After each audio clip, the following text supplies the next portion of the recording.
नमस्कार मंडळी, आज मुलं घरात आहेत. म्हटलं चला काहीतरी चटपटीत करावं. मग मी हिरवी मिरची, लसूण, आलं आणि थोडीशी साखर, लिंबाचा रस, थोडंसं मीठ, पाणी हे सगळं टाकून त्याची एक चटणी तयार करून घेतली. नंतर काकडी, गाजर, टॅमॅटो, कांदा हे सगळं घेतलं आहे आणि हे छान बारीक चिरून घेतलं आहे, जसं आपण कांदा चिरतो ना तसंच.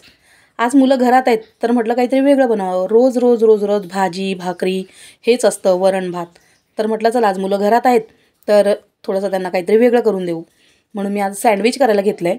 तर काल मी तुम्हाला सांगितलं होतं, एक ताई मला ऑस्ट्रेलियाहून भेटायला आल्या होत्या आणि त्यांच्यानी माझी भेट झाली नाही.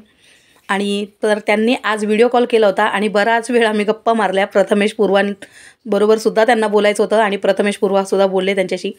मग त्यांनी मला विचारलं की तू आता काय करतेस. तर त्यांच्याशी बोलण्यासाठी मी हे सगळं साईडला ठेवलं होतं, म्हणजे तयारी माझी सगळी झाली होती. मग त्यांना दाखवलं. ते म्हटलं दाखव मला तू काय करतेस. तर त्यांना दाखवलं मी.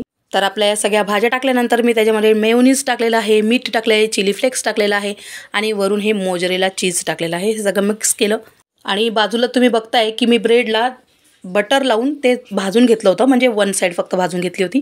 आता याच्यावर जी आपण केलेली चटणी आहे ना ती आधी लावून घेतली, कारण मी बटर लावूनच ब्रेड भाजले होते.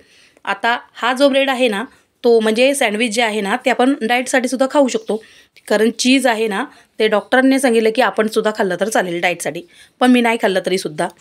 आणि आता ही सगळी जी भाजी केलेली होती ती त्याच्यावरून टाकली. मी मोजरेला चीज आणखीन थोडंसं टाकलं आणि थोडंसं पाणी तव्यावर टाकून, म्हणजे आधी ब्रेड ठेवला त्याच्यावर नंतर थोडंसं पाणी टाकलं ना तर हा जो मोजरेला चीज आहे ना तो लवकर मेल्ट होतो. त्यानंतर झालं माझं हे सँडविच रेडी. तर कसं झालं आहे, छान झालं आहे ना. आणि टेस्ट इतकी छान झाली होती ना.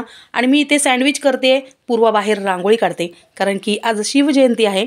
तिला रांगोळी काढायला खूप वेळ लागतो, म्हणून तिला मी सांगितलं होतं की कालच काढ, पण ती म्हटली नको आज शिवजयंती आहे तर आजच काढूया.